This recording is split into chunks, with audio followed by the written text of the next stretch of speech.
Why tundra is important? Tundra is important because it is a region loaded with a great variety of animals and plants.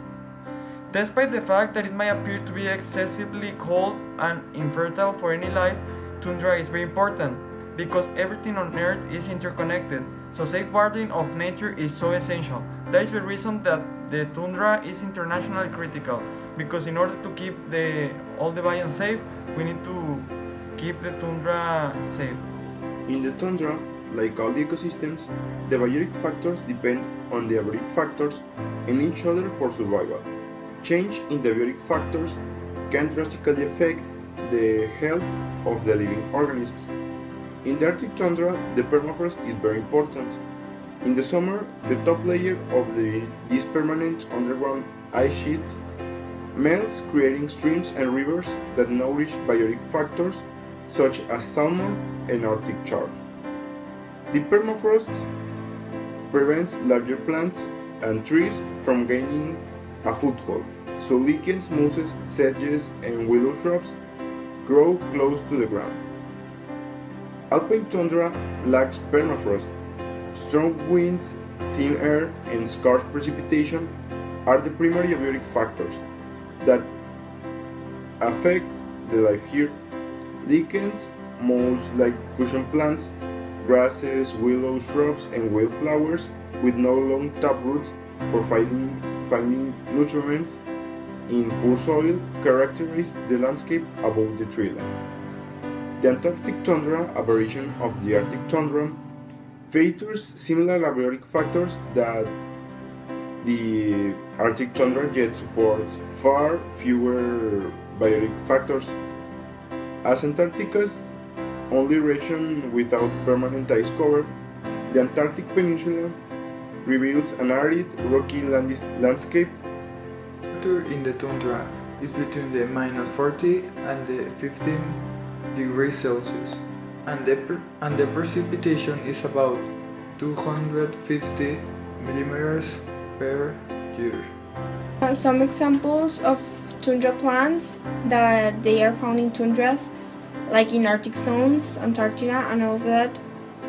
We can find Arctic moss, Arctic willow, bearberry, caribou moss, lemon leaf willow, Labrador tea, basket flower, and Tuxtay safflowerfish.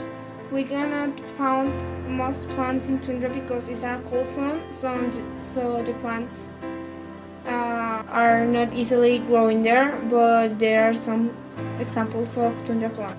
Other type of living things are the animals that are polar bear, snowy bear, snowy owl, Arctic fox, and they are used to live in tundras and used to the cold, so they are living there.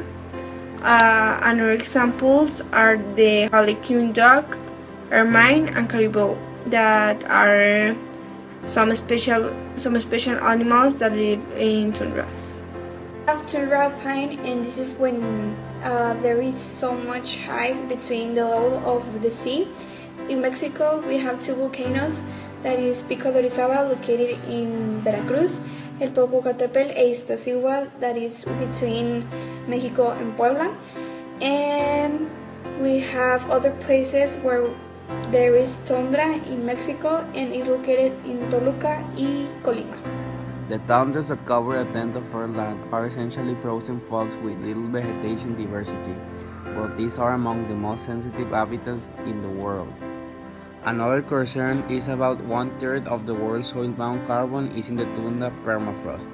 As this frozen soil thaws, its organic contents begin to decay, releasing carbon dioxide, a greenhouse effect gas.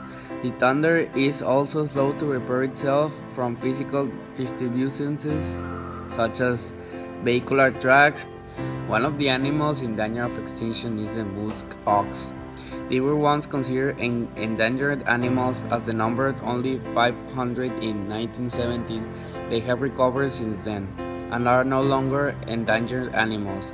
Today, their population has reached to more than 400,000.